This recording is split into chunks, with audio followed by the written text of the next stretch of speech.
Oh, hello. Welcome back to Southern Star Review. I'm Steve, and welcome to the next episode of Cooking Stuff with Steve. Tonight we got a little bit of a treat for myself and Shane. We've got some beautiful T-bones, thanks to my mates Al and Jill at Meat at Landsborough. These are amazing. Come and have a close-up really quick and check out the marbling in these bad girls. They are, don't worry about the flies, they're fine. But these are amazing. Alan and Jill, I gave them the meat order for our trip that we're on at the moment, and they basically packaged everything, cryovac it. We froze it 2 days before we came out, and happy days. But they are just amazing, and I can't wait to get into it. So, really simple. Shane's a medium well guy. I'm medium rare. I still like my cows mooing. But anyway, we're gonna, instead of doing the traditional salt and pepper seasoning or whatever, we've got some magic dust here.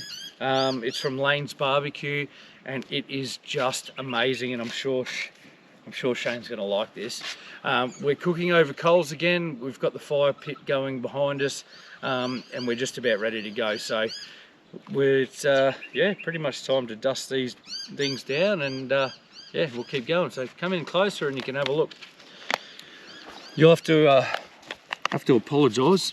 This bottle melted in this, melted in the sun. So anyway, so I'm not using any oil or anything like that.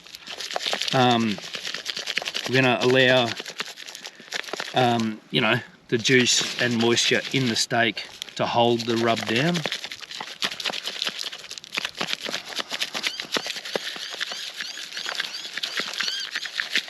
All right, nice even coating, and we're going to flip them over just like that. Look at the marbling in this stuff, it's just awesome.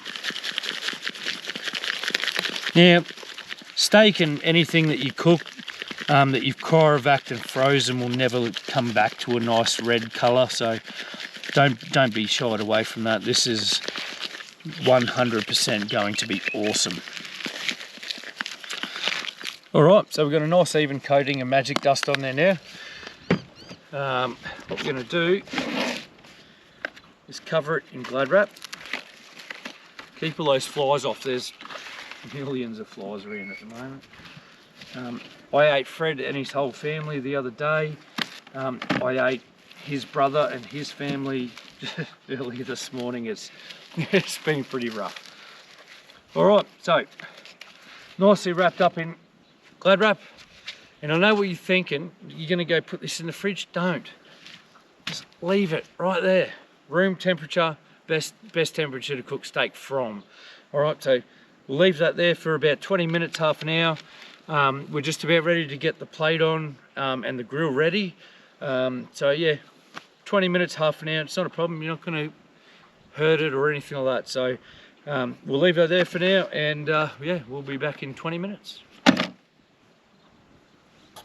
Alright, so we're going to put Shane's steak on the grill first, because he likes his medium well, and I'm a medium rare guy, so it's going to take longer for Shane's steak to cook. So we'll get that one on there first.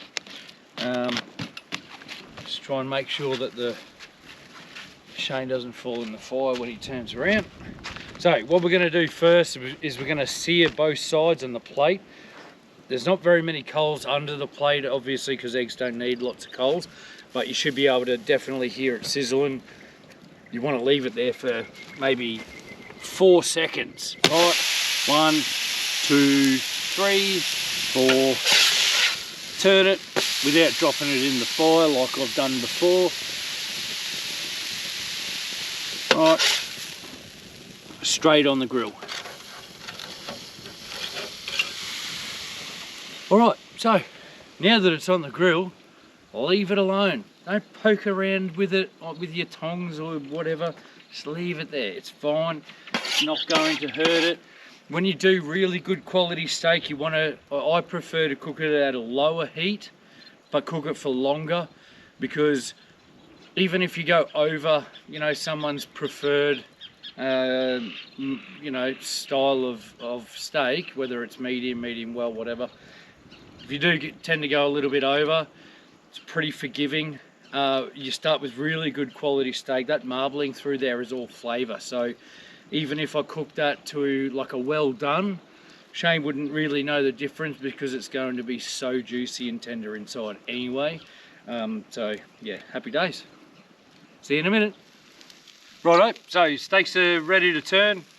So we're just going to flip them over exactly the same as what they were. So you see all the blackness, it's not actually burnt steak, it's like, you know, all that seasoning and stuff that's been encrusted into the steak. My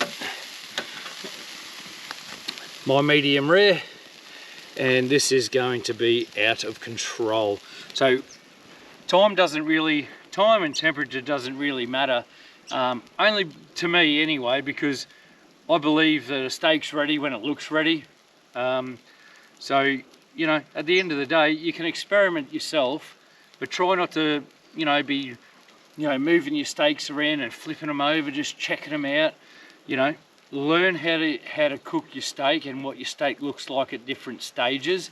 Sometimes you'll overcook one, sometimes you'll undercook one, and most of the time it'll be perfect. But if you don't experiment now, especially with good cuts of meat, you really can't wreck them unless you just, you know, got too much heat and you've left them alone, you know, drinking beer or whatever. So anyway, we'll be back in about 2 minutes and these will be ready to rock and roll.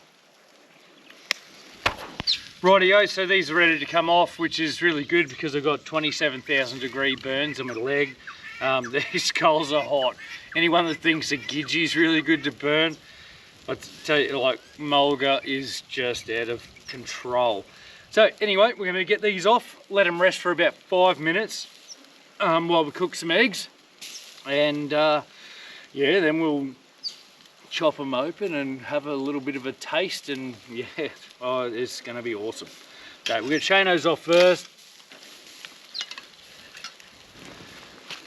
Have a look at that. All right, so we'll just let that sit over here in the shade.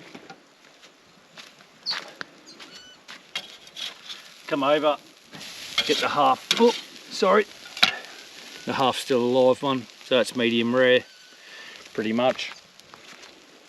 If I'm wrong, doesn't really matter, because at the end of the day, as I said to you before, good steak is good steak. The only way you're going to kill it is if you, like, absolutely, you know, cook the absolute rubbish out of it. So not going to happen here, so we're going to leave them there. Right, we're going to do a little bit of cooking oil on the plate, which I obviously forgot to do in my first episode. So you don't need heaps. You're not cooking like putting your favourite salad dressing, just enough to coat the plate to stop the eggs from sticking. All right.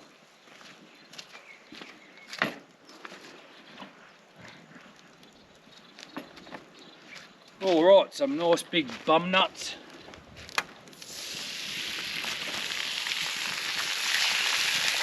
I'm sure Shane will be really impressed if I can cook him an egg that I don't break, because I break them all the time. Yeah, I really like eggs, but I'm terrible at breaking them. And usually when I say, oh no, I'll cook the eggs, you always break them. Put yourself under too much pressure. So anyway, we'll give that a couple of minutes, and then we'll flip them over and serve up this delicious steak. Righto, so eggs are ready to flip, so we'll just knock these over real quick.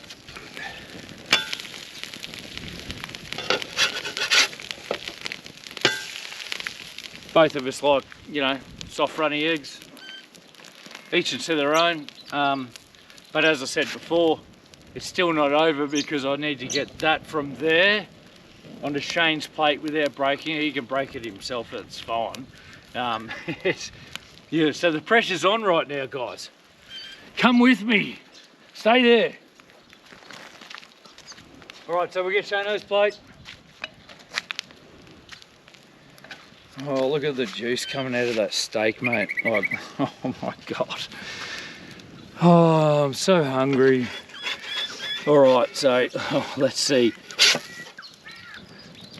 Yes! Good job, buddy. Hey, happy days, happy days.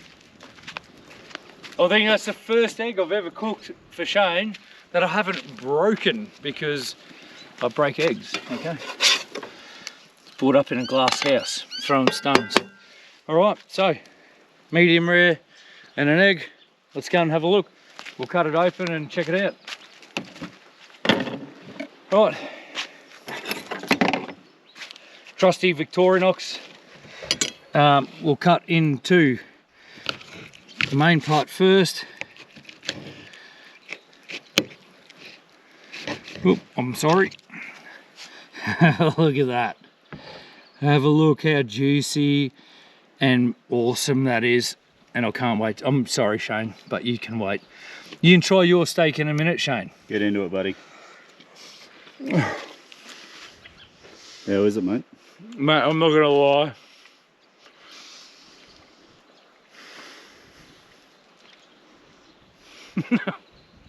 I'm lost for words. That is just absolutely phenomenal. The magic dust really suits T-bone, and it suits, you know, if you're smoking pork ribs, and it pretty much suits anything. It is really nice, but can't take anything away from that steak, because if you start with, you know, bad quality steak, there's nothing's gonna save it anyway. So let's move over here.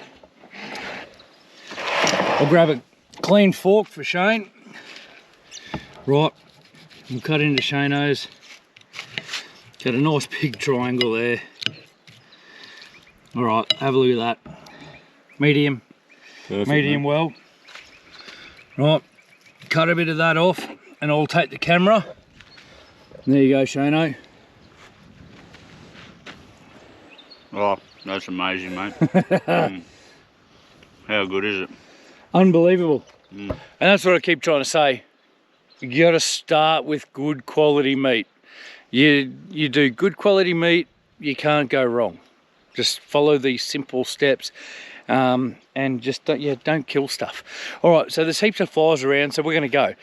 Thanks heaps for watching. If you liked the video, please hit the like button and subscribe.